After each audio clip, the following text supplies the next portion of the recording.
آیا پوهیږئ چې نوره به ستاسو پاسپورټ باندې د ویزې سټیکر نه لګیږي؟ دا معلومات کوم چې خلیج ټایم کې راغلي دي او زه یې تاسو ته خلاصه وړاندې کومه.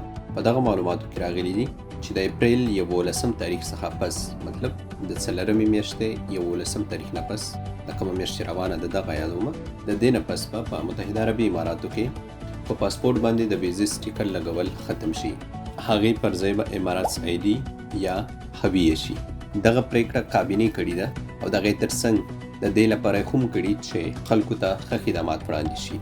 دغې باره کې هوایي شرکتونو والا سره هم معلومات شریک شوي دي چې نور امارات ویزې لرونکي کسان د اماراتس آی ډي یا هویې له لارې وپېژني، مطلب په همدا هویه باندې اجازه ورکړي. نو زه به تاسو لنډو ټکو کې پوه کړم.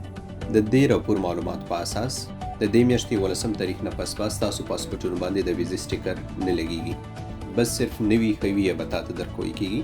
نوي هویه خو تاسو لیدلې ده چې په هغې کې واړه معلومات شته، نو نوره د ویزې سټیکر ضرورت نشته چې ستا پاسپورټ باندې ولګیږي. نو دا لړۍ په متحده عربي اماراتو کې د اپریل میاشتې 11 تاریخ څخه، مطلب د دې میاشتې 11 تاریخ څخه پیل کېږي. نور دې راپور کې داسې څه نه دي ذکر شوي چې دې سره به په ویزې قیمت کې کموالی یا زیاتوالی راشي، بس صرف دا لیکل شوي دي کوم چې ما درته وویل. نور که دې کې کوم بدلونونه سره راتلل د هغې لپاره تاسو احمد ټایمز تعقیبوئ. سمه ده؟ نور زه غواړم درنه په همدې ځای اجازه او ګورئ دوستانو، ورځې مبارکه میاشت ده چې دعاګانو کې مې هېر نه کوئ. نور تاسو ته ښه وخت ښه شي. د خدای په امان.